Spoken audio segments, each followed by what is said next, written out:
Hello, everybody. We'll reconvene from closed meeting. It's 7:36 p.m. Thank you for all for waiting. Next item up is the board protocol, and I'd just like to read to you that the Board of Trustees of the Laporte Independent School District is now convened. I wish to extend a warm welcome to everyone present. Every student's success is our number one priority. As the Laporte ISD Board of Trustees, we are here to set goals, adopt policy, approve budgets, contracts, personnel appointments, and communicate the district's vision and success to the community. It is not the role of the board to make day-to-day operational decisions. The management and day-to-day operations of the district are the responsibility of the superintendent. This is a public meeting of the Board of Trustees, the non-meeting of the public. School board meetings are open to all who wish to attend and hear the matters discussed. Audience participation is limited to the patron presentation portion of the meeting. Board members may not respond to the public comment section. These proceedings may be recorded, and I respectfully ask that you please refrain from talking while others are speaking. Thank you for taking time this evening to join us and for your interest in the Laporte Independent School District. At this time, we will stand for the Pledge of Allegiance. Will you join me in the pledge to the United States flag? I pledge allegiance to the flag of the United States of America and to the republic for which it stands, one nation, under God, indivisible, with liberty and justice for all. Now the Texas flag. Honor the Texas flag. I pledge allegiance to thee, Texas, one state under God, one and indivisible. Now the invocation will be given by Dr. Walter Jackson, Superintendent of Schools. Let us pray and bow together. Dear Lord, thank you for allowing us to live and thrive in a community where public education is highly coveted, valued, and appreciated. Thank you for dedicated teachers, administrators, support staff, and Board of Trustees that all work collectively together to ensure that our students receive the best education and life experiences that we can possibly give them. A bright future for our students is dependent upon our passionate and aggressive pursuit of helping them all reach their maximum potential. We ask tonight that you would continue to bless and favor our noble endeavors as we earnestly strive to do your will through this Board of Trustees and professional learning community. Tonight, our hearts are grateful, our spirits are joyful, and our minds are renewed by the grace and mercy that you freely give to each of us. We ask all of these blessings in your Son's name. Amen. Amen. Okay, board, if you will come down, we're going to have staff and board recognition. Let's do students first. Okay. Yes. Okay. Let's do our students first. And Okay. We'll Okay. kind of see for a second. Okay. Thank you. The students are Okay. Okay.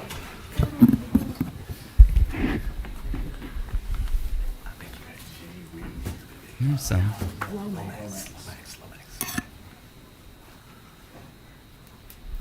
Lomax Lions. The Lomax Lions.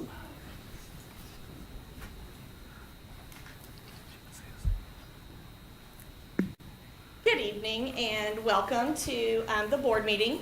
These are fourth grade Lomax Lions, and they have been chosen by their music teacher, Morgan Hansen, to sing for you this evening. I am going to be a music teacher tonight, so I hope everything goes well. I'm going to go ahead and introduce. Hey, we have practice today. I'm going to introduce our boys and girls, and if you'll just wave to the audience. Tonight we have Judith Mariquin, Carson Walker, Kason O'Daniel, Shelby Griffin, Brandon Curry, Logan Kincaid, Jonah Kincaid, Gilbert Leha, Aaliyah Crawford, Leilani Chapman, Jaden Madrigal, Kennedy Torres, Zahir Jokan, Aria Pinales, and Cesario Martinez. So those are our kids, and enjoy our song.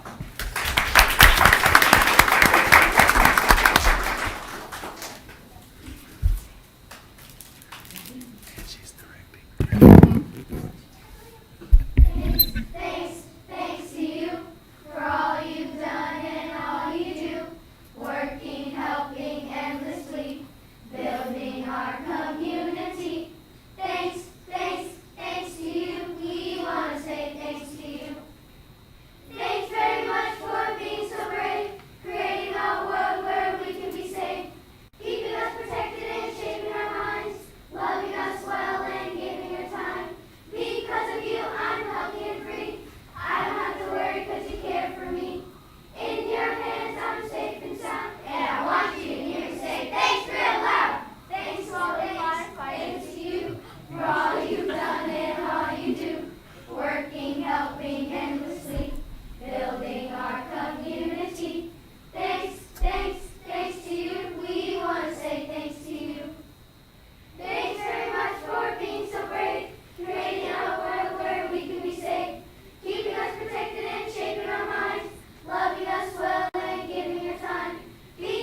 That's awesome. That was a Great job. What a great way to start a meeting. Thank you. Can they come back next month too? thank you so. That'll make you smile. That was awesome. Thank you so much. Everybody, let's give him a round of hands.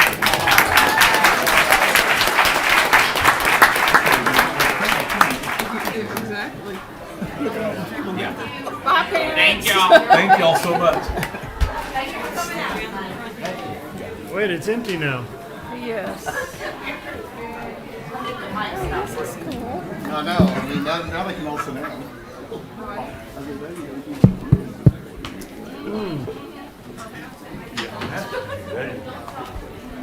Nah, I'm coming. I needed.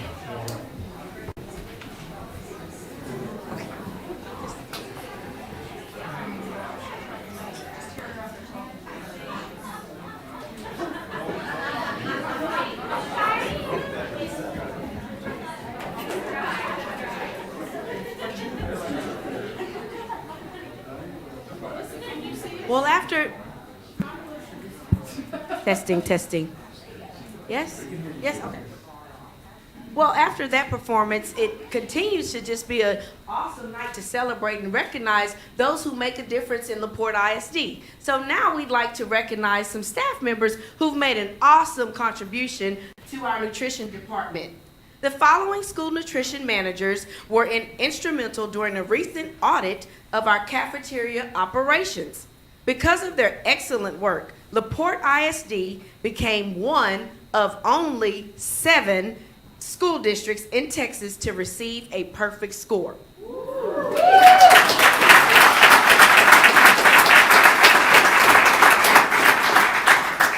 Tonight we'd like to recognize Miss Leslie Calzadia.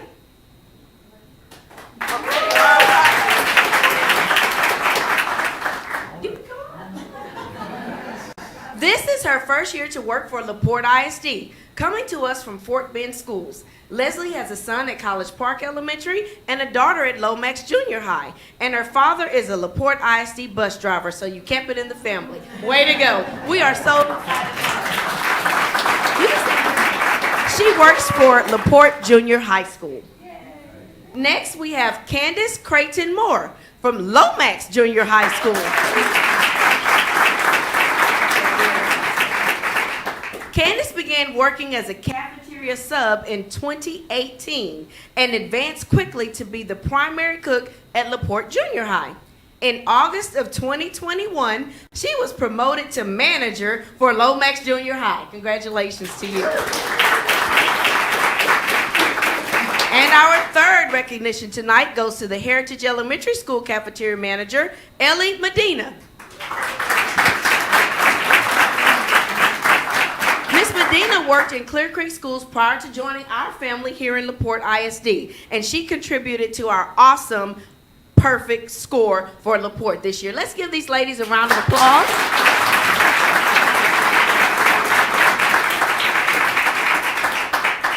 Our students really appreciate the work you do. And then our school board would like to honor you and recognize you as well with the photo, if you could give them just a moment.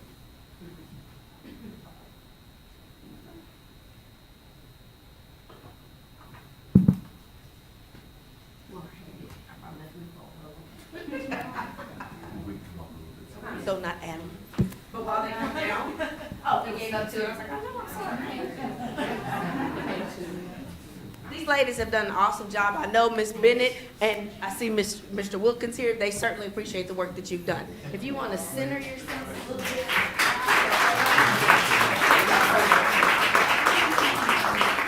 And if they have family members, if you'd like to take a photo, we have one photo from our communications department here as well. Ms. Culver.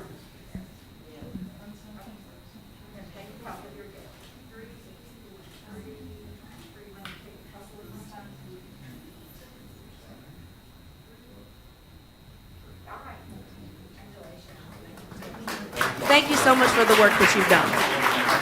Continuing with our staff recognitions, we'd like to recognize La Teresa Wilson, our district attendance officer.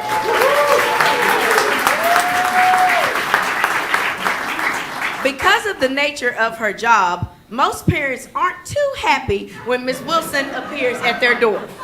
But they are sure thankful that she showed up. And so many of the students to whom she's convinced to come back to school really appreciate the work that she's done. In fact, recently here, she had a student to credit her basically from saving him from himself.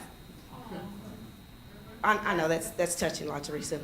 The student remained persistent and then ended up re-enrolling in Laporte ISD school. So because of your persistence, she saved the student.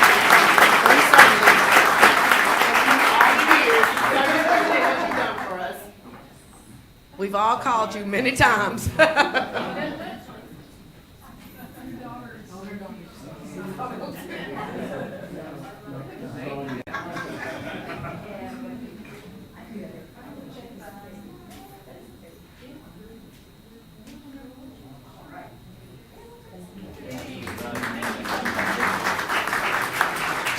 With more staff recognition, this person works in our transportation department.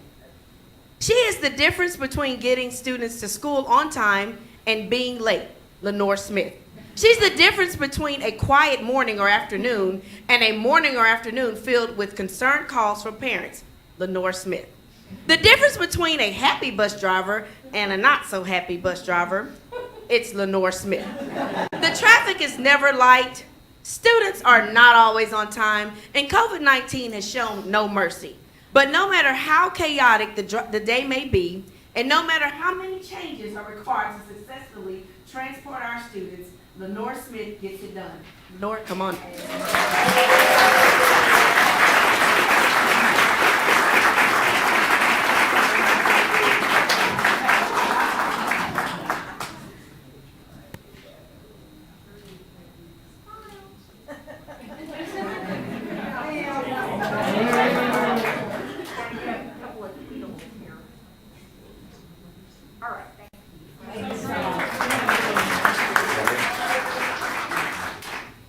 Now, the evening just wouldn't be the same if we didn't recognize our school board.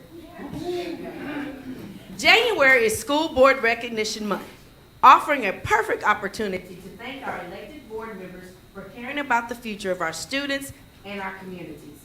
Laporte ISD joins other districts around the state in celebrating these community volunteers for their commitment and contributions to children. Rising Above is the theme for 2020-22, demonstrating how local trustees give of themselves to provide outstanding opportunities for the children in their districts. While we appreciate the efforts of our trustees throughout the year, January is set aside as a special time for communities to celebrate their contributions and thank them for caring so much about the future of every child enrolled in our public schools. So tonight, we'd like to thank them for their hard work. You see many gifts of gratitude around the room. As you look through our boardroom here, we can see things that they're displayed at their areas. So we just want to take this time to thank you for the work that you do. Tonight, we have a certificate for each of you as well. And our cabinet members are around the room, and they're going to help pass them out. Mr. David Yonder, our board president.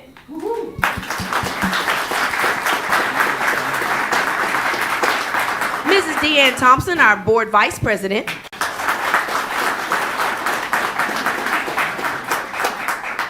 Mr. Russell Shoppy, our board secretary. And our trustees, we have Mr. Chris Murdoch.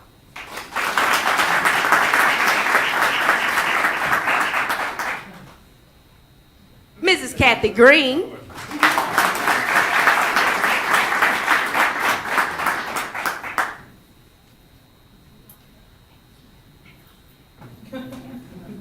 And Mr. Jeff Martin.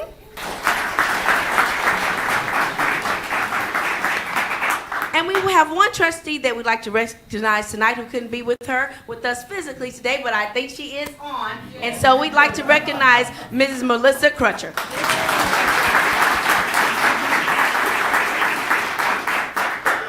What a great way to celebrate the month of January as we kick off our first board meeting for 2020-22. Thank you so much for your time tonight.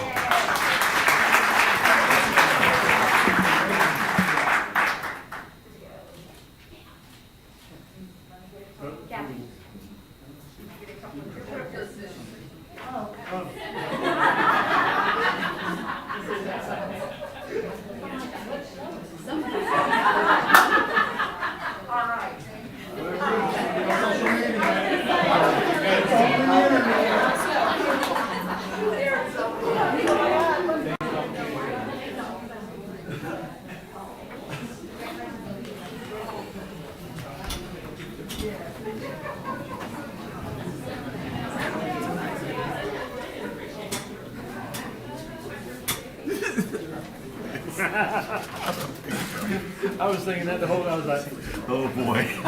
yep.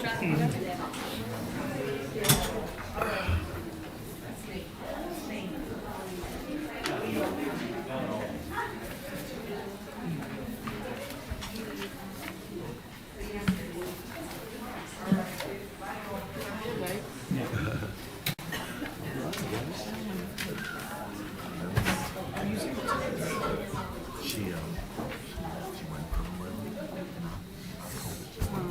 but I'll get it to her, okay? Okay. I'll get it to you. All right, Mr. President. Okay, here we go. We'll go to item 6, public comments.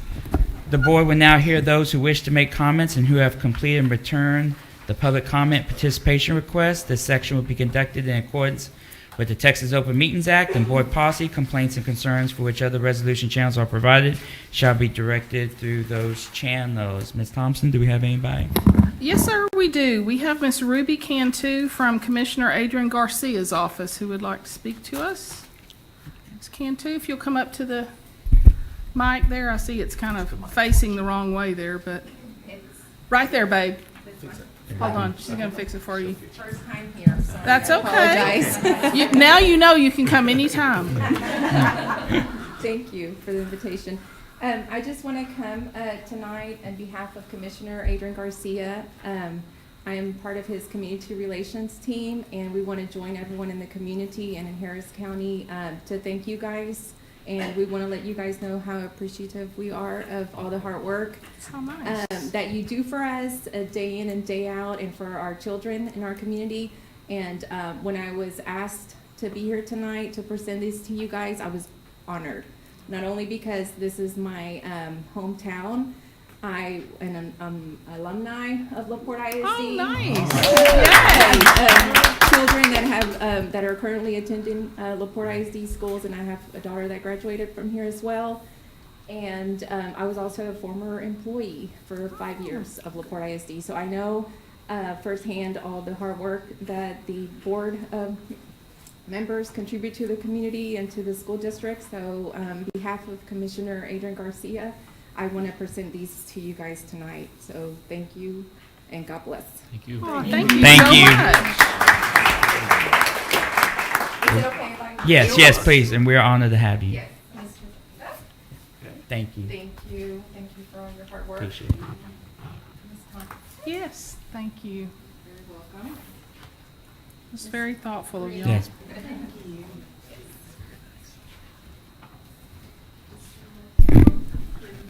Thank you. You're very welcome. Thank you. Oh, Melissa? But, We have, we Here, I have, have her stack. yeah, we're there. thank you. Thank She's right you. there. Melissa and actually Jeff and I. Class of '99 is well represented. We go way back. Okay. And last but not least, Thank you, Ruby. thank you. Thank you. Thank you so Thank you much. Thank you.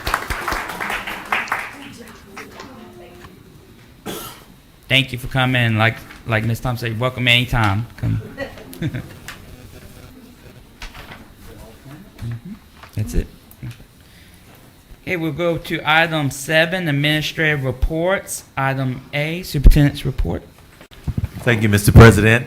And members of the board, my team has stolen my thunder in saying thank you to the board and everyone. And I just had some comments that we certainly appreciate you. And thank you to my team for you being so gracious to help us to recognize the board. But board, clearly we could not do the work that we do for students every day and for our staff without your support and your vision and your guidance. And so I just want to publicly say one more time, thank you for everything that you do. And thank you for us working as a team of 8 and then a team of however many there are out here that work together to make it happen. Tonight, we have several reports under the superintendent's report, and so I'll keep those remarks short because I'm going to invite up right now Mr. Marler, and there is a video that we'd like to share with you expressing the completion of our softball and baseball fields, and we certainly hope that you'll enjoy if you've not had an opportunity to drive by and see those wonderful fields. Our students are already out there, and everybody's very excited about it, so we'd like to share that. So what you get to see right here is from Wednesday through Tuesday afternoon. You'll notice that there is 2 days that it rains, so it'll kind of get blurred, but it's a time-lapse video of them putting it in. On December 31st, we did substantial completion. It was finished and done. Actually, it was on the 30th. Substantial completion went in. Tomorrow is our second punch list walkthrough. Both teams have been on the field. They've been practicing. As a matter of fact, we brought in some during the holiday and before the holiday for the girls. The Tuesday before we got out for Christmas, they were actually on the field at that point. So real quick, time-lapse video of what you'll see is the dirt work is finished. They're putting in the pad, the turf, and then you'll see a quick glimpse around both fields.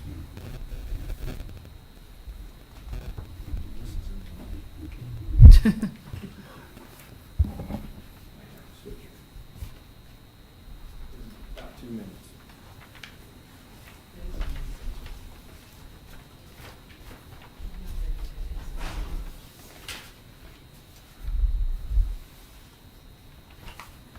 I drove by late one night when they were out there working. Yeah.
That's our kids?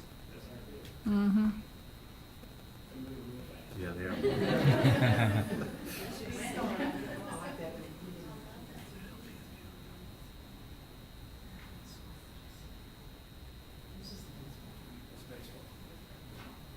Yeah, there's baseball now. Awesome. Sports broadcasting team got to put that together. We have about 200 gigs of video for the baseball field. We'll get that put together and have it posted online when it's all finished and done. So it's not rubber pellets, it's wood chips? Wood chips. Wood chips? Sand and wood chips. We will know tomorrow morning at 8 o'clock. Cemetery will be in. They will start doing the testing to see if we need to do any more wood or sand. I'm pretty sure softball is complete. There may be some spots on baseball that they have to come back in and fill. Maybe some sand. It's a little slow in some areas. So when they come home now, it's going to be sand that's coming out of your Actually, shoes, or is it? It was really bad last week before the rain. Okay. It's But not the been rain settled bad it a since the little bit. rain. That's what, we knew that. It needed the rain to just take the splash out and take some of the other stuff out. Couple spots out there, but it's in great Looks shape. good. It looks really good. Looks real good. They've been practicing in the period and after school, so doing what they need to do. Okay, the Anzadula tournament won't be rained out now. That's exactly right. Woo. Any questions on anything that, Now, is it something the wood chips are gonna be replaced, easy to do every year, or what's the? actually, we really expected a lot to move this past weekend, especially in the bullpens. We had no movement whatsoever, so that's a great sign. We know that we have to do the mound and the plate after every game. Mhm. They actually have a process. It's a rubber rake, they'll take care of it. It's an 8-year turnaround on the wood itself. At that point, then we would start going back in and putting in some more wood. Also, the kids are gonna have to rubber it and do it after the game too? They'll have to do the plate and the Oh, mound. they were excited about not having to do that The anymore. plate and the mound, it's really not that big It's of not a labor thing, intensive. but No. they've got to make sure it's piled back Good, in. they still need to do some work. It's low maintenance that I don't think it'll take long, but, it really is gonna depend on the speed, depending on coach's preference. One field may be too fast, one field may be too slow. Right now, like I said, there are some spots that are a little slow, so we might have to add a little sand in for baseball. Softball is pretty on point though. Okay. I haven't had any problems there. Cool. Hey, board, do you have any questions for Corey? Thank you, Corey. Thanks for that video. I'll have that posted, so y'all have it.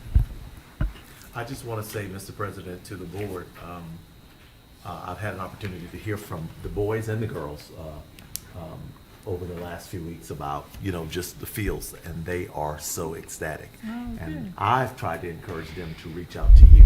You all have email addresses and what have you, but I told them that was an action of the board and that they needed to say thank you to you. They're saying as if we did it. I said, no, it's a board of trustees that approved that. So you've made some programs really, really happy. Really, really happy. So thank you for this community as well. Thank you for that. Okay, we're item C now, pre-AP curriculum update. Julie Abram. Come on up. Good evening. Good evening. Just gonna do a real quick update on some plans that we're making in curriculum to support advanced placement and pre-AP. Very excited about this.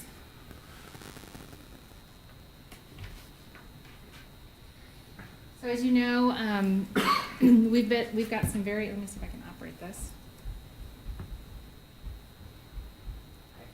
Got it? How about that? All right. All right. We've got some very important goals that we're working on to support our CCMR student readiness, and part of that work includes raising scores for advanced placement, number of students that are receiving 3s or higher on those advanced placement exams, and then also just readying our students for TSI criteria in math and English. So to do that, we are, just to give you a little bit of background about AP and the focus of this presentation. AP is advanced placement. These are courses that are taught at the high school that are at a college level, and these courses reflect what is taught at introductory college courses. Students will then, at the end of those courses, have the opportunity to take an AP exam for which they could earn credit if they score a 3 or higher. And then depending on the college that they choose, students will then have the opportunity to maybe earn college credit or even placement in honors or other programs at the college level. Currently in Laporte ISD, we offer AP courses in English, history, math, sciences, world languages, and the arts, along with the AP capstone. So to support that, just to give you a little history about, I'm very sorry. A little history about pre-AP. Back in the 90s when AP in Texas became very popular, we began pushing AP courses. There was a movement to provide support in introductory or prerequisite courses, and quickly caught on, and they were called pre-AP courses. Recently, College Board has decided to make that term a proprietary right. And so what we have commonly called advanced courses, pre-AP courses, College Board is saying that that's going to be something that is going to be affiliated with College Board and no longer something we can do locally. But when we started offering those advanced courses, we called them pre-AP. We developed local curriculum and assessments. We worked with College Board to provide supports for teachers through Rice Summer Institutes. And we were clicking right along until College Board decided that there needed to be something more standardized with pre-AP supports. As we know and as we've discussed with our board goals, that there is some work to do with not only locally but at the state level with how students are performing on advanced placement exams. And I think College Board recognized that and so has really pushed to provide a greater amount of support for pre-AP in the efforts that local districts are doing to support teachers and students through those courses. So what they are doing is providing a comprehensive curriculum for pre-AP courses that we can partner with and provide for our students. These courses, and our plan is to provide these courses for our kids starting in the fall. So the courses that we plan to provide in English would be pre-AP English 1 and 2, which would then be the prerequisite courses for those AP language and composition or literature and composition courses that are taken in 11th and 12th grade. In math, pre-AP Algebra 1, Geometry with Statistics, or Algebra 2, which are then the prerequisite courses or the feeder courses to AP Calculus, AB or BC, and then AP Stat. In social studies, we are planning to offer pre-AP World History and Geography in the fall of 2023. The course is a combination course. Currently, those courses are standalone courses, so it's 1 year for World History, 1 year for Geography, and so it's going to take us some time to understand the curriculum adjustments that we'll need to make to support that implementation. But once that's implemented, that course will support the work in AP World, AP US History, AP Government, and AP Economics. And then in science, we plan to offer AP or pre-AP Biology and Chemistry to support AP Chem, AP Physics, AP Bio, and AP Environmental Science.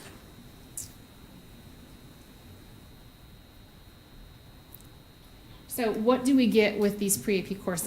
This is the part I'm really excited about because these courses are developed and they're launched nationally. So we get to have course frameworks that are implemented at a national level to the level of College Board rigor that feeds into those AP exams. Teachers will have these frameworks to use for pacing. They'll have instructional resources that are provided to them to help support the instruction in the classroom and the learning. And they'll have learning checkpoints or assessments that are common across the nation for our teachers and our students to see how they're doing in comparison to other students across the nation and to make sure that rigor is being held at the level that they need it to be. And then finally, as part of this partnership, our teachers will also get that support with professional learning embedded not only in the online platform, but then also in some of the work that happens in the summertime.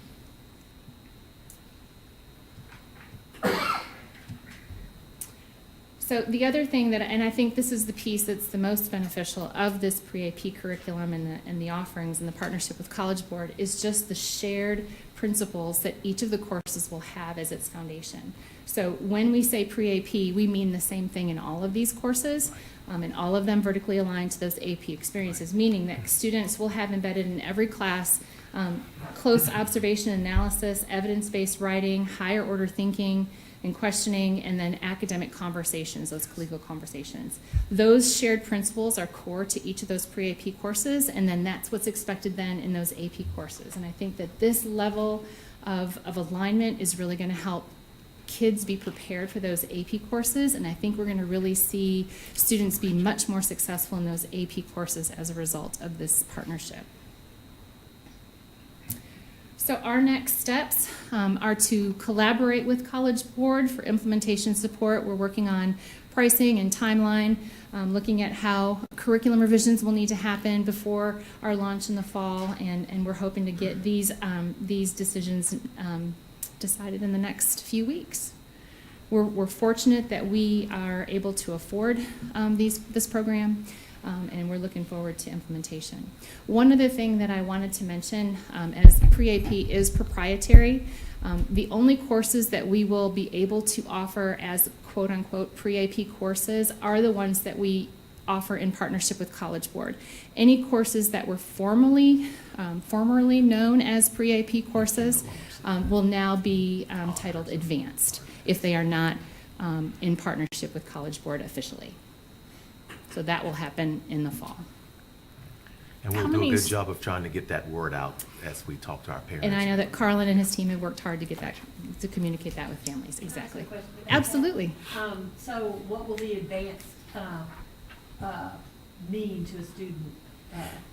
Advanced means more difficult, and so I think the standards will be the same. If you're referring to the locally developed courses, we are still going to teach those classes at the highest level of rigor that we've been teaching them. The only difference is that we can no longer call them pre-AP. So the standards won't change, the rigor won't change, the expectations won't change. It's just the name. And will the pre-AP courses be student choice? Will it be teacher recommendation? Yes and yes. Okay. I think teachers are always going to encourage students to take the classes that are the most rigorous for them, that they are able to achieve, and then ultimately it comes down to student and family choices in terms of what courses kids take. Yep. Is the planning for curriculum revision and teacher training, is that going to be provided by, some offered by College Board? Is that going to be in-house with the instructional coaches? We don't know enough yet about the implementation cycle to be able to answer that fully. I suspect it'll be a combination.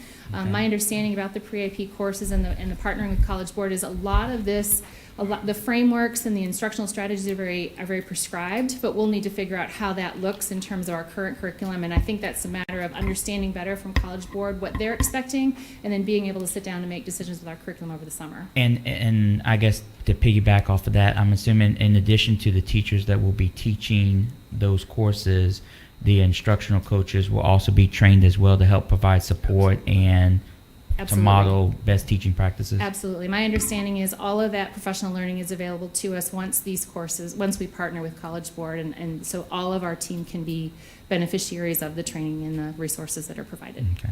Thank you. So will Rice and UT and A&M and U of H still offer those AP institutes Yes, that our so- folks normally go to? Absolutely. So that's one of the things that we've been noticing is that while the institutes the summer institutes are continuing to be offered for advanced placement teachers, there's been a dwindling of offerings for pre-AP, and so this is even more attractive because those offerings are becoming smaller for pre-AP teachers, but those offerings for AP are still out there. They're wide and vast.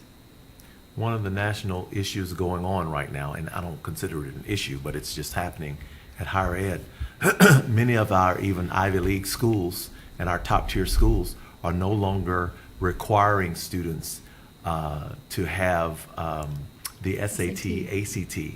So I've heard from colleagues and others that AP is going to even have a larger punch. Absolutely. Because that's not going to be necessarily the way you get into the top tier schools. And so we want to be the district, and in a district where we're talking about promoting more advanced placement courses and more rigorous advanced placement. So I'm pleased that we're even having this early Colleges, conversation about it. and to piggyback on your point, colleges and college admissions officers look at offerings. What do these schools offer? What are the most rigorous academic offerings that a school has? And AP is considered those most rigorous academic offerings. And then they ask, do the students choose the most rigorous offerings? And that's also part of that decision making. So to your point about encouraging students, we want to make sure that they don't take the easy way, that they make sure that they're challenged all through high school for those reasons. We want them to have every opportunity when they leave. How many students do we have that participate in the AP classes currently? Carly? We can get it for you. We can get it for you. I'm just curious. And you said teacher So we could see recommendation. when this changes, see if it grows. And you said teacher recommendation. Is there a set criteria in addition to that, or just if the student is willing and the teacher provides a recommendation? I think there are always recommendations as to student achievement, some markers in terms of success on prior assessments in the previous course, prior courses that have been taken that are, but the idea with AP is we have open access, that we try to encourage all students to have the opportunity. Okay. And that's one of the goals the College Board And has that's one of as the well. goals of now certainly we want students to opt be into courses that they're well prepared That's right. to take That's and right. are ready for, but we do want to provide that readiness through the pre-AP work that we're doing. Exciting. Board, do you have any further questions? No. Good to me. Thank you so Ms. much. Great, thank Appreciate it. you. Thank you. And then now we'll go to item D, financial update bond exploration.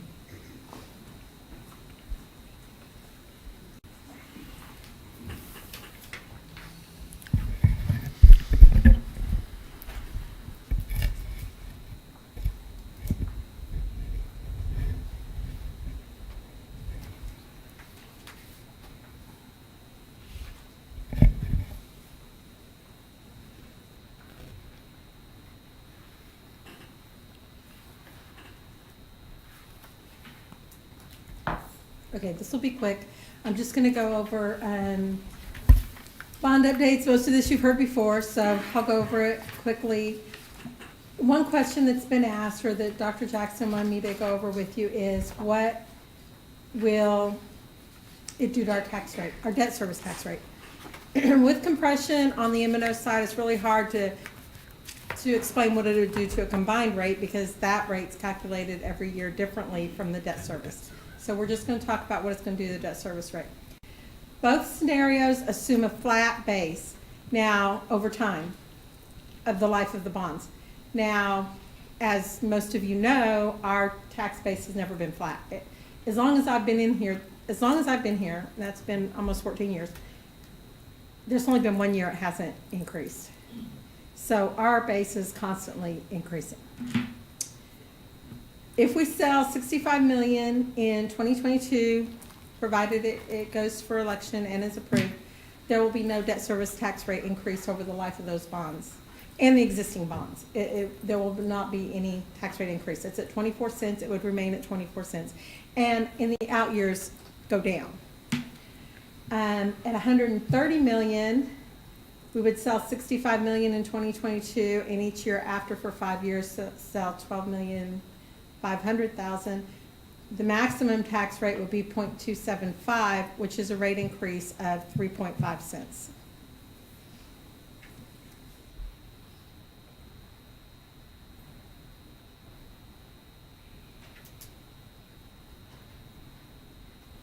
Okay. Our current debt service balance, which I've gone over before, is $315,810,000. Now that was as of 6/31. We will be making a principal payment in February. I don't know off the top of my head what that is, but when we come back after February and made that payment, our financials will reflect that payment. I want to say it's around $20 million, give or take. Our final payment will be February 2039 on the current bonds. Obviously, we don't know anything on future bonds. The total for principal and interest that will be due throughout the life of the bonds is $412,463,34. In February 2021, we did do a debt refunding savings to taxpayers of $17.7 million, and our current debt service tax rate is 24 cents.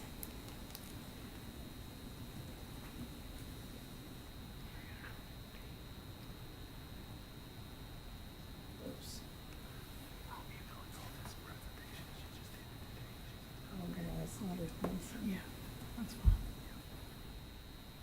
Is it changing? It's not changing. Julie, did you break Oh, that? hold on. Now I went too fast. There we go. Okay. So what do bonds pay for? Maintenance of a facility, technology, transportation, fine arts, capital projects, FF&E, which is furniture, fixtures, and equipment. Now it went backwards. Okay. Recommendation. The tax effect of $130 million bond issuance for an individual homestead homeowner is minimal. This will allow the district to operate the next 8 to 10 years without another bond election, which saves the district's costs because all your elections cost money. Trying to do a bond, you have advertising costs, you have all kinds of costs associated, so the fewer number you do, obviously the lower cost you have. And that's it. Any questions? So I think I understand how you guys came up with the 65, because that's the cap number. 65 million would be the cap without having to affect the tax rate. As I understand it? Right. Now, once we actually know more, maybe the next board meeting, we know more as far as any facilities we may looking at, those kind of things. We can start putting projections together and give you better numbers as far as if we project an increasing tax base versus a flat tax base and those kind of things, and really better numbers. These are very preliminary numbers. They're just to give you an idea. All things being equal, right now, if that's what we decide to do, that's where we would be. Once we have more information, then 65 million would most likely cover most of our maintenance operations, those kind of things. It wouldn't cover any kind of construction projects that we may or may not have. Where's the, so I assume the 130 is not theoretical. What factors into that number? Basically, it's if we had another 65 million in construction costs. It is not any kind of factual number as far as, we don't have any of those numbers. So we're just like, That was just a big idea kind of Right. number for us to look Right. at. Okay. it may be somewhat less than that. We just don't know yet, but we should know soon. The next workshop, we're planning to be able to take a deep dive into all of that. Yes. Okay.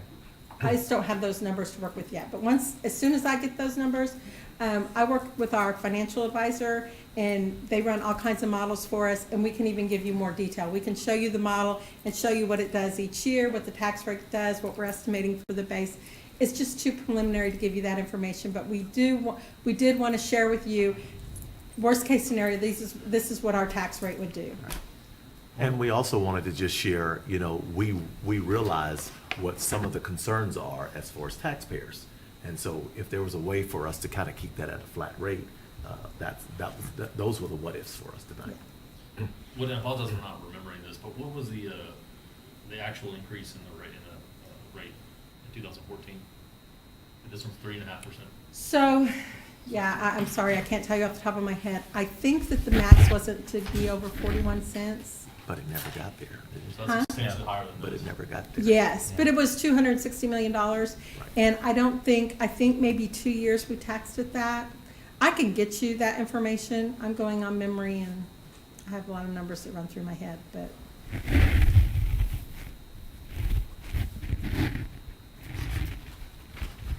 With the 2005 bond, I don't think we ever reached maximum, but I can't promise you that, but I can look at that too. I can run some numbers and give you some statistics on that.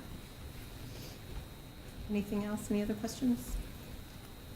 And again, board, the purpose of that next workshop that we talked about a little bit is to kind of really take a deep dive into some of these things where we can do it and almost sit around the table and talk about it. So that's one of our plans. I'm just looking at the website to try to answer Jeff's question. In 2013, the debt service was 29 cents. In 2014 and 15, it was 41 cents. And then in 2016, 38 cents on the debt service side. Yeah, so 2 years it went up to the 41 cents, and I think that was the only time it was. So it's substantially higher than what we're proposing. Correct. That hypothetical number. Correct. Okay, thank you. But we've done so much, there's not as much to do now either, so our bonds don't have to be as large. So that's a good thing, this one. Any other questions? Board? So I know we're gonna have a deep dive in the next session. When does this happen? We wanna put this on the ballot. The When do board we have has to to- call if the board were to choose to call for an election, I believe it's February the 18th is the deadline. But I was planning to kind of have us all back together a couple of times before that. Tomorrow, we have a steering committee meeting where there's going to be a workshop format where we really kind of take a deeper dive. And we've got some really engaged folks for that as well. And as Rhonda said, there's not a whole lot of facilities that we're dealing with right now. This is more maintenance operations. And so we'll be able to kind of bring some of these things back within the next few weeks. We're just going to have to nag down what's a good date for all of us to be here together and post for that. Anything else? And every time we meet, you ask us a question, we go back and try to get some more of that information too. So we'll come back with new information along with what we're already sharing with you.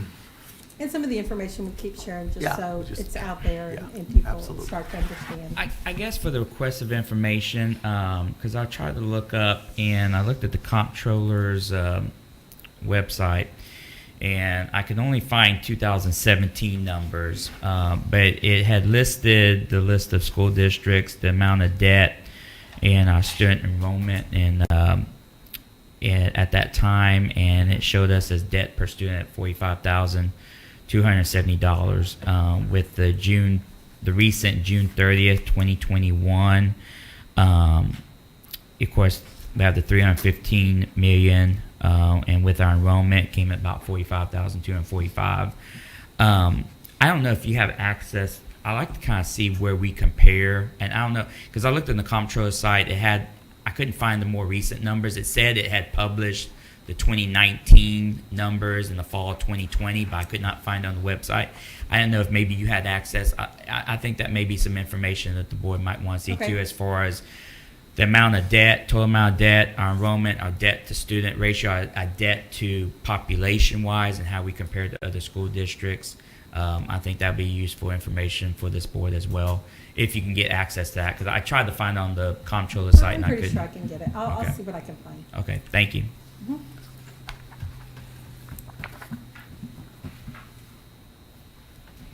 Anything else? Board, you have any further questions? No. Okay. All right, well, again, Thanks, thank Ron. you Thank for all you. your do. We do appreciate you. Thank you, Ron. Okay, we'll go to item E, matrix structural assessment report. I believe Mr. Travis Koenig is going to come. Travis?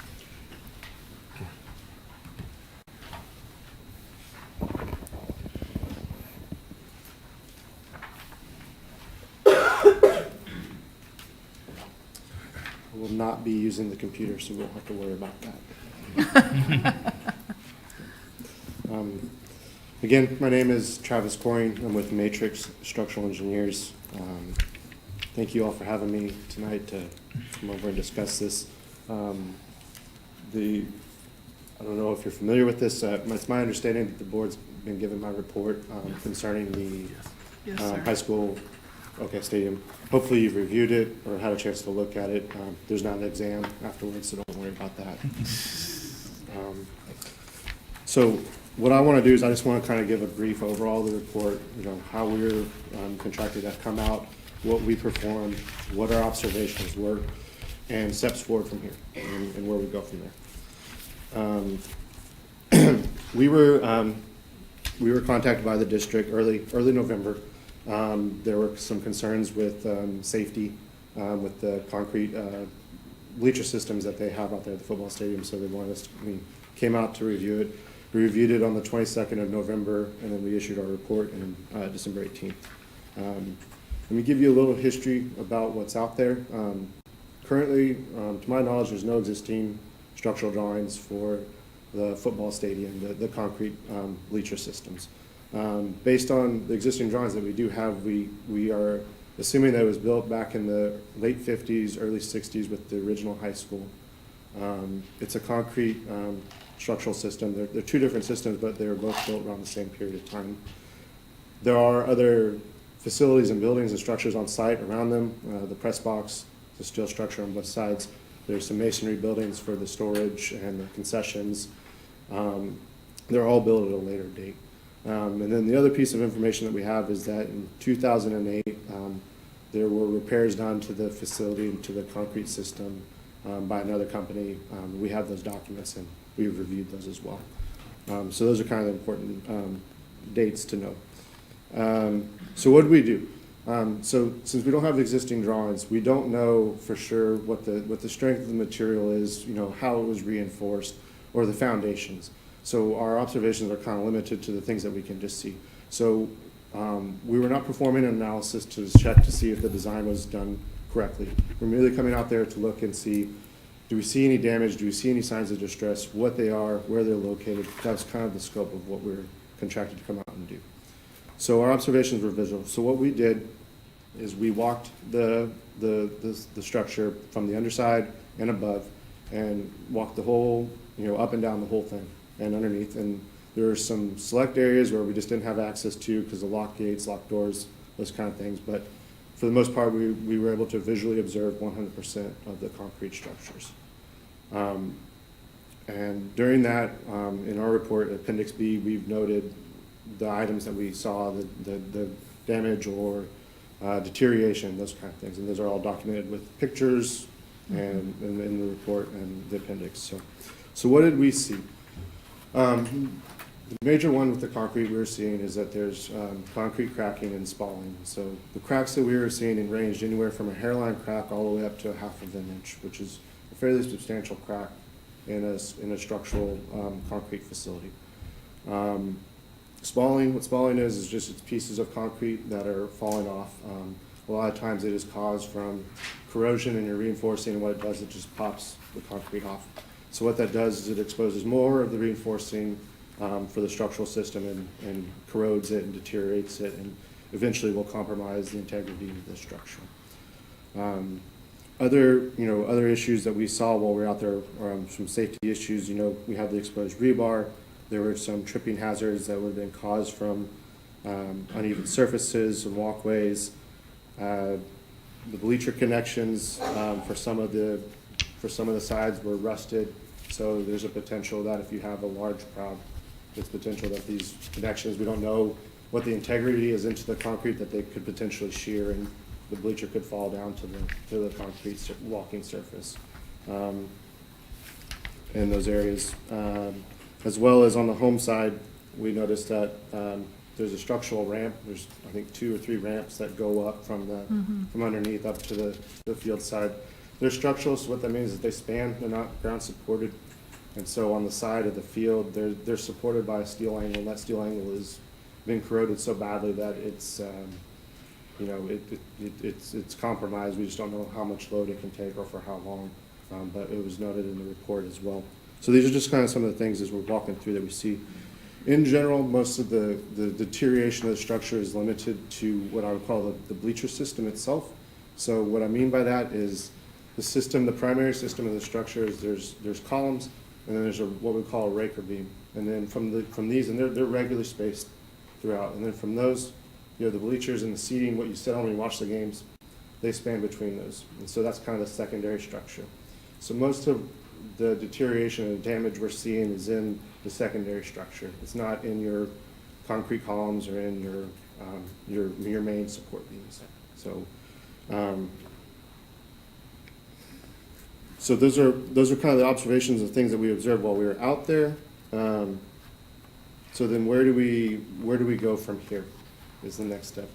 And so what we need to do before we discuss that is we need to understand something. Going back, this building was, the structures were built in the late 50s, early 60s. So the age of them is around 60 years.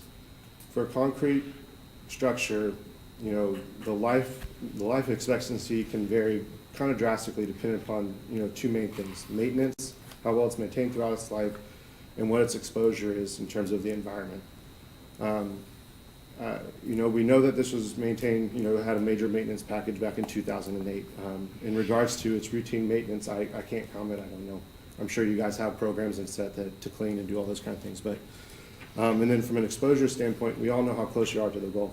So you're getting those chlorides and the salts and the salt spray constantly. And so any exposure to the reinforcing is going to, accelerate that corrosion. As well as the concrete over time is going to be compromised.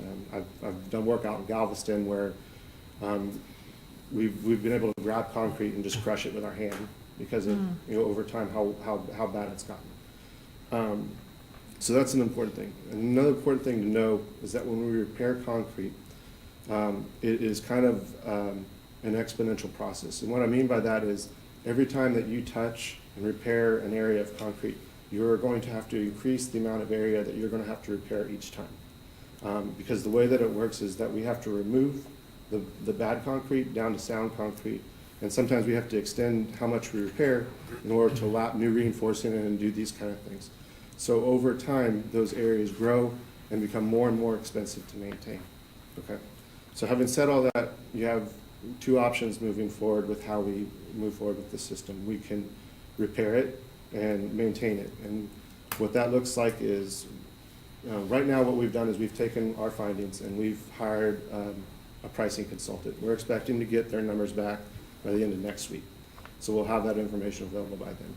So we'll be able to see kind of what that magnitude looks like based off of what we have in our report. Just here's what's required. The issue with that is that these repairs have a lifespan as well. And when we were looking out on the site, we were evaluating what was done in 2008. And a majority of those repairs are already showing signs of cracking, spalling, or are completely gone. They have completely been failed and deteriorated and are gone away. Examples are in the report with pictures. So that livelihood for these repairs, it varies as well, but it can be anywhere from 5 to 10 years. So take the number that we give you to how to do this and look at having to do it and realizing that it's going to increase each time you do it every 5 to 10 years. So that's one pricing exercise we have to do. And then the other option would be that we can just demo and build a new facility. And so obviously that has a higher number up front. And so that's where we have to see what this maintenance is and what a price of a new facility is. And that new facility, depending upon what you want, could run the gambit. So those are kind of the two options that I see it. There are issues, and I'm sure you guys will have questions, and I'll take the questions. But what I would recommend is that we need to pick one of these two options moving forward, with whatever next bond packages we have. So, having said all that, I'll take whatever questions y'all have in regards to the report. Any questions? Yes. Have you, probably not a fair question, but this is a little bit different. We want to tear down and go up in the same spot. Have you done that? Tear down in the same spot? And put back the new one in the same spot? The challenge with that will be is that the foundations are undocumented. And so from an engineering standpoint, that's difficult to do. We would have to explore and see what's there to be able to design adequately, unless you're trying to do an exact replacement, in which it's possible, yes, but it's kind of risky not finding an engineer that will take that on without having any documentation of the foundations. Were you able to, it may not be part of what you would normally do, because I didn't see anything in the report, but the level of subsidence, I mean, I've lived here all my life, and there's been quite a change in, things are sinking, but does that seem to have affected the stadium? Okay, so when we talk about safety for this stadium, I'm going to break it out into kind of two sections because it's probably the easiest to understand it. Let's look at it as there's the global safety, what is the risk of a potential collapse, a complete collapse of the facility?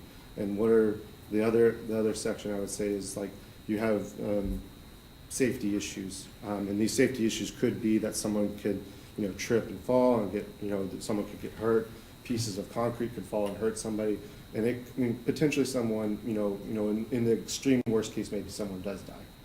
That's the other side of it. So, from a complete collapse, we didn't see any movement. We didn't see any damages to the main structural framing that would suggest that that's a concern.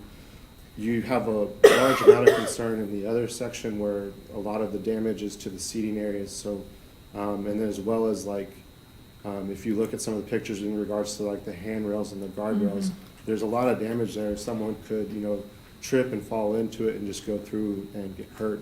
So in my mind, there's a lot more of concerns in the safety side of it. And I mean, people can still get hurt pretty severely on that side of it. But in terms of the whole thing coming down, the risk is, I would say, significantly less. I wasn't really asking that. I would hope that's not a thing, but to put it back in the same spot, we're so close to the water. I mean, and the subsidence is an issue. So, is that even smart? I would advise against it. If you're going to rip it out, I would come back with new foundations. Is what I would recommend if I was doing the project.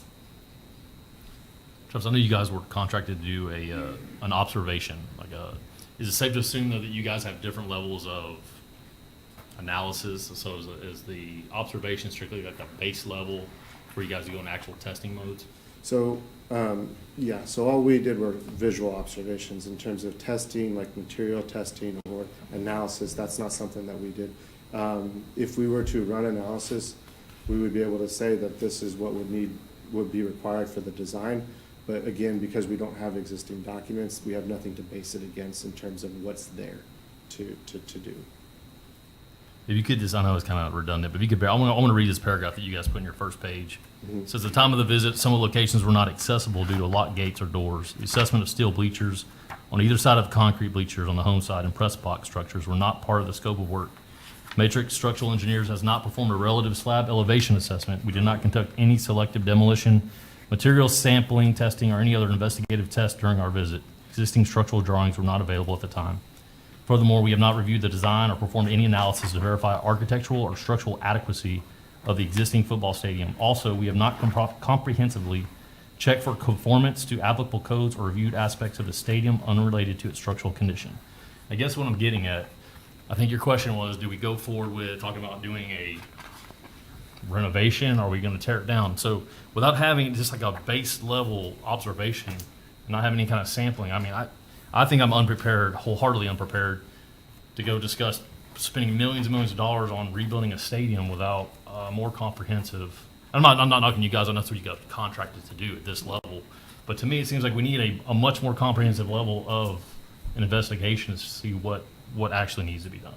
Does that make sense? Like, if you're asking us tonight to say, hey, you guys want to move forward with exploring the idea of building a new stadium, I would personally need a lot more information. But that's not that's not what we're doing tonight. We're just hearing about his report. That's not our goal tonight, though. So secondly, too, is, again, this might be for the district, but I'm assuming that we paid a substantial amount of money to contract these guys to come out to do an observation. And it's kind of disconcerting to me. It says that some locations were inaccessible and locked. So I guess what's the story behind that? Could we not make a phone call? Yeah, I was confused. The areas that were in question were mostly on the visitor side, and I believe it was one or two of the storage rooms, and then there was a fenced area that was gated and fenced. The observation that we could see, though, in some of the areas was pretty consistent throughout. So from a standpoint of the report, even though we weren't able to visually observe those areas, it would lead to believe that because it's an open structure, that it's consistent with what we were seeing. Was someone from the district with you when you did this? When we were out there, there was nobody at that time at the district. I had performed a preliminary before this and walked with members of the Laporte ISD at that time. I believe that when we were out there, the school district was out on break for Thanksgiving. Oh, okay. Well, I guess my last question is, I know in your report you notated that you only observed the concrete on either side of the stadium, right, the home and the visitor. But you also did point out some things with the steel on the bleachers on the home side. But I guess why did we not do an analysis of the entire stadium, including the press box and everything else? That would be, if we're talking about demolishing the whole stadium, why did we not get an assessment of the whole stadium? Well, aren't the press boxes, that was recently done, am I correct? In the last 10 years or so?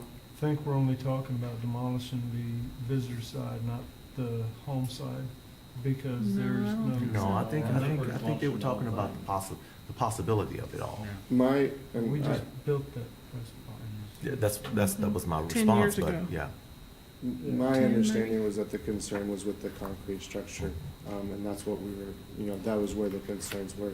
When we looked at the aluminum bleacher system with steel, it wasn't a part, we did walk it just to see, but in terms of its condition is significantly. And one of the directives was, to check for safety, you know what I mean? And so there are some pieces that we'd assume were more safe than the parts that were built in the early 50s or late 50s. Okay. But you said you haven't done any testing on any of the concrete, you said.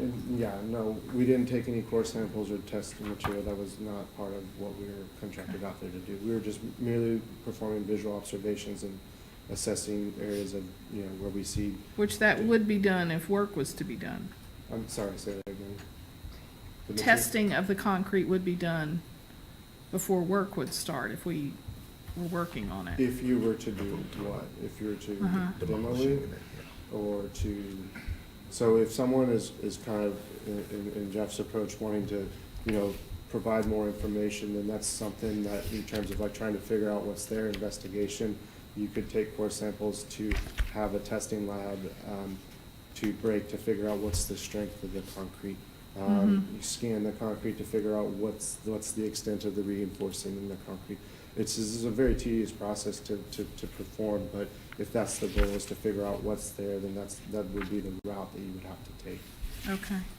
I guess I don't want to speak Thank for you. everyone on the board. For me, it's just, I think we all share the belief that we want to make sure this is safe and we don't want to have an accident. But I guess to me, I can't discern whether, it sounds like when you said tonight, the deterioration was limited to the bleacher system. So if we were to replace the bleacher system, maybe that would be suffice. But I guess that's what I don't know. We want to make sure, obviously, that these kids and the parents and whoever goes to these games are safe. Right. But I don't know how I can discern that from this. But I didn't hear tonight that it's not safe for folks to be there. I haven't heard that yet. I think that, like I said, the safety is broken into two, but there are safety concerns. I would say that whether or not it's safe to be there is, it's I can't predict what the structure is going to do, where people are going to congregate, things like that, and also because I don't know how it was constructed in terms of what's there. But I do believe that there are safety issues out there that need to be addressed to help keep people from getting hurt. Would you bring your mom to a game there? Would I would, but again, if I was here, I would want to make sure that we're taking care of these. This is the thing that understand with the concrete issues is that if we don't address them, they get worse over time, and that's the concern. Well, here's the deal. We employ these folks, Travis, to give us a good comprehensive look at this. Now, I think I'm hearing the question that maybe it wasn't as comprehensive as we want, but we're not asking you to do anything tonight, but kind of hear this because maybe there is more that we need to go back and do. I guess that's what I misunderstood, because I thought your statement was that we need to decide tonight one of the two options. Did I misheard that? That's you guys will need to make that decision. No, Not tonight. not tonight. Ms. Dr. Jackson, Yes, I would like to emphasize that, no, we didn't. We just needed somebody to come out and take a look at it and see where we need to start here. If we need to do anything else, and if we do get to the point where we think we might need to demolish it, we do need to have more testing done, yes. But this was just to get us to a starting point here. I'm not a structural engineer. I didn't really know to ask for any more than that. And that's what we did. I think Mr. Carlson, what you're saying makes total absolute sense. I guess my issue is that if you tell us we got to call for this bond on February 18th, and if this is going to be a key piece of this bond potentially, that just means how do we get that information by February 18th? Yeah. Well, here's what I think. I think the board could still, if needed, call for a bond, but we have more information now about going deeper for a deeper dive into the Bulldog Stadium, because they are going to be two separate referendums anyway, whether they're both in May or one's in May and one's not, because it looks like there's more to do here based on the findings that you have. But we have to call both propositions by February 18th, correct? If you decided you wanted to Right. or not. If you want to be on the May election. Right, if you wanted to be on the May Right. election, but Were you able to get in on the visitor side, were you able to get into what would have been the old locker room? That's underneath. Yeah, we were able to get into some of the spaces. It's pretty nasty in there. Well, I was gonna say, when we did the 100-year celebration, that was the last time I was in there, and there were cracks and it was leaking. And when we've been talking about this, I mentioned something about the fact that the visitor side concerned me from that experience. And I don't know if that means that it's not safe or gonna crumble, but not only was it nasty, I mean, I wondered about it because of the cracks and the fact that water was actually coming through it. You can see on the underside that there are water stains. Yeah. And so, which means that water is coming through cracks that are going through the full section of the structural member. When I was out there, the first walkthrough before we did our official site visit, there was a lot of growth on the underside as well. I believe that had gotten cleaned off when we officially visited on the 22nd of November. But which again, moisture is getting there and it's not getting sun, so that's why that's happening.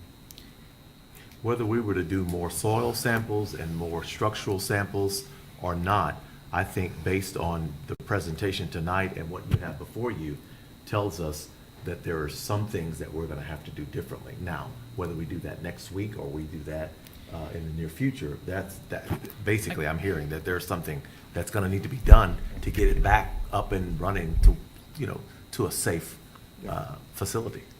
I guess my question is, it says here in your report, repairs were performed back in 2008. I just would like to get a clearer picture of what kind of maintenance have we been doing to the stadium from 2008 to the present. Because, I know you mentioned about the weather and our adjacent to the bay, but knowing that, I just want to kind of get more of a comprehensive understanding of what kind of maintenance that we have been doing to the stadium. And is this the result even after the maintenance? Are we doing lack of maintenance? I just want to kind of get an understanding of what our maintenance has been, or a program or procedures as far as the stadium itself doing that. Mike, can you answer? Well, there's not just a whole lot you do to concrete, other than you power wash it to clean it up. There's not a real good coating you can spend a lot of money on coatings that will put on there, but they don't last. Mm-hmm. And that's basically what we've been doing in the last few years. The 2008 renovation or fix it was just that. It was putting a lot of Band-Aids on it. And it was mostly concession stand and cosmetic, if I remember Well, no, correctly. we did a lot of work underneath the concrete portions of the stadium where the concrete had been spalling already, and they'd chip that away to get back to good concrete, like he was saying. Cleaned the rebarb and the steel off and painted it, and then put more concrete up there on it. And some of those are failing now, if that's what I'm hearing. There has been, I guess you could always say you could do more maintenance, but we thought we'd been taking care of it. Would Matrix be the company that would do more extensive? Well, Matrix has worked with the district quite a few years, not directly for us, but as an agent of the architect, and they've done a lot of work around here. They're a fine company, I think. They don't have to be. So would they be the ones that would go further if the board ideally, decided, if we said, hey, That would we be, need more info. that's our choice, To yes. dig deeper. That would be our choice. And my understanding of what you said earlier is that your recommendation is that if we did go with replacing the stadium, you would not recommend building on site, that you choose a different location, correct? Now, I think they're thinking you're going to use the same foundation or something like that. Okay. Okay. That's not what that's what you're saying you Okay. wouldn't recommend. I wouldn't recommend we use Okay. existing. Okay. No, I just want to make sure I understand that clearly. Thank you. Any other questions? We're in the process, Travis, and thank you, and the board may have more questions, but we're in the process of working on the next workshop, and I think we're going to have some more deeper conversations. Not that we can't have that conversation like we're doing right now, but we're going to have some deeper conversations about that, and I think you and Mike and I'll need to have some more conversations as well. I'm happy to be a part of it. All right. Okay. Thank you, Travis. Thank you. so much. Thanks, Travis. Thank you so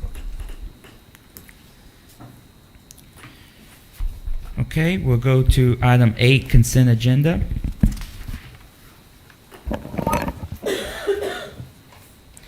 Where A, determine and approve any consent agenda items. B, approve board meeting minutes, regular board meeting minutes of December 7th, 2021.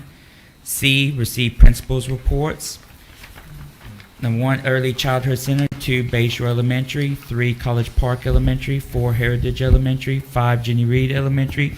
6, Laporte Elementary, 7, Leo A. Rizzuto Elementary, 8, Lomax Elementary, 9, James H. Baker 6th grade campus, 10, Laporte Junior High, 11, Lomax Junior High, 12, Laporte High School. Can you pull that one? Yes. 13, Viola DeWalt High School. D, receive financial reports for November 2021. E, receive human resources report. F, approve employment of professional staff. G, approve budget amendment. H, approve purchase of fuel and diesel for the remainder of the 2021-22 school year. I, approve proposed 2022-2023 Laporte ISD academic calendar. J, approve resale of tax foreclosure property described as Lot 14, Block 988 of the town of Laporte, in addition in Harris County, Texas, according to the map or plat thereof filed in the Harris County Real Property Records, and authorize the board president to execute a resale deed. K, approve resale of tax foreclosure property described as lots 11, 12, 13, and 14, Block 19 of Bayside Terrace, a subdivision on Galveston Bay in the W.P. Harris Survey in Harris County, Texas, according to the map thereof recorded in volume 3254, page 163 of the map records of Harris County, Texas, and authorize the board president to execute a resale deed. L, approve revise House Bill 3 Early Childhood and CCMR board goals and plans. M, pull that one, okay. M, approve second reading and adopt TASB local policy update 118 affecting local policy CFD local, CQB local, DFE local, DP local, EHAA local, EHBC local, EIE local, FDE local, FEA local, FEC local, FFG local, and FL local. And approve updates to 2021-2022 Laporte ISD compensation plan. Ms. Thompson, you mind reading off the consent? Yes, sir. Okay, board consent agenda items are B, C 1 through 11, C 13, D, E, F, G, H, I, J, K, M, and N. Okay, board, call for a motion. So moved. Second. Ms. Green, call for the motion, seconded by Ms. Thompson. Call for the vote. Ms. Crutcher, was your vote? Yes. Yes. Okay, thank you. And so it is unanimous. Thank you. Okay, we go to item C12, Laporte High School. Yes, Mr. Grammer, can we get an update on the mega lunch that we were trying to incorporate and how that's going? And so we had a discussion last week among the staff, among the leadership. I actually met with Dr. Jackson and Ms. Tilley prior to, then met with the leadership team, and based on our situation right now, so I don't know how much aware you are of our staffing issues right now. So today, I believe we had 42 staff members out. Yesterday we had 40 some odd staff members out, or 39, and then the last Friday 42 out. Knowing that we had those kind of numbers, the staff did not feel comfortable going to mega lunch at this time, because part of the key part of that is you have 60, 70 staff members monitoring the kids at lunch. Well, if you've got that many substitutes that don't know your kids, And kids out with Omicron right now. right, and we have a lot of kids out too. Poor the substitutes staff in that just case. felt like this was not the time. We Okay. felt like we picked a bad Wise year. move. We have run it through the staff though, and they were in support of that. They just felt it was. So have we incorporated it all at any time during the year? Did we No, start? So no. it hadn't even been No, incorporated? what so- we've done is we've taken some small steps. We've implemented a software program that they use at Lomax and so forth. So we're getting some selection for students during Bulldog period. Okay. Which is similar to what we're trying to do. It doesn't have the complete flexibility that we want. But our plan now is just to move forward. We've done a lot of the legwork, and then next year, hopefully, we're done with this and we can move forward. I was just interested to see if it was working, if we were doing Yeah, it. yeah, actually, our plan was to start Monday. Okay. But the staff was not comfortable, and myself, I'll be honest, during Christmas, I was losing sleep over, I was thinking, I don't know how we do this with this many people. I think What- that's a wise move.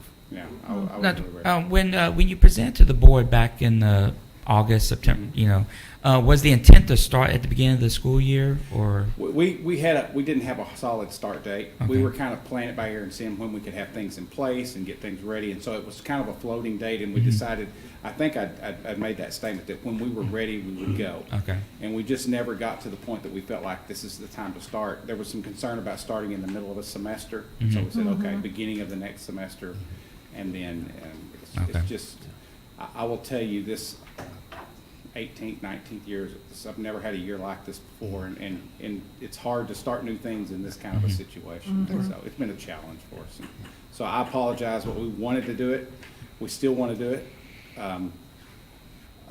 We had worked with Cafeteria and Food Services, and they were on board. And even though there were some challenges there, I will tell you too, but they were going to meet them. But as far as staffing, they were struggling with staffing as well. And we have to run, when you're feeding 2,000 as opposed to 700, At one time. you better have staff ready to go. Yes, And so- yes, I can imagine. So that's our current situation. Our goal is to shoot for the beginning of next year now. Sounds good. Okay. Well, thank you, Well, sir. thank you. Mhm. Okay. Since it's a report, it will not require board action. We'll go to item L, approve revised House Bill 3, Early Childhood and CCMR Board Goals and Plans. Ms. Green. I apologize in advance. No, you don't even have to get up. I'm sorry Dr. Wadley is not here, but I think everybody knew I was a little testy when I heard the first report, and I wanted to commend you all, and please be sure that she gets this, because the explanation, the data that was given to me for the agenda, after studying it, it made it much more clear to me, and I completely support it, and I wanted to be sure and thank you all for taking the time and making it make sense and understanding. And like I said, I would have sent an email and it got away from me, so please tell Dr. Wadley, good job. Thank you. Okay. Any further questions on this item, board? No. Okay. Mr. Murdoch, step away. I don't know if you'll be back for a moment, but I guess we can go ahead and, should we wait on him or go ahead and call for the vote? Or maybe coming back. There you go. Okay. Sorry. That's all right. So call for a motion? So moved. Okay. Okay. Ms. Thompson made the motion, seconded by Mr. Shoppy. Call for the vote. Ms. Crutcher? Yes. Yes. Okay. Thank you. Unanimous. Awesome. Okay.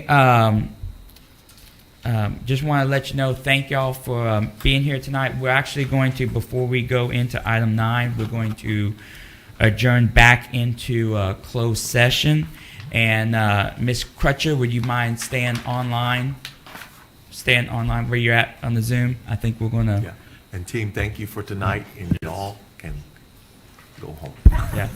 Thank y'all. Novosad has to stay here, doesn't he? No. Oh. Got to make sure I get out to my truck okay, all right? So You we're need going to stay. to adjourn to closed session at 9:06 p.m.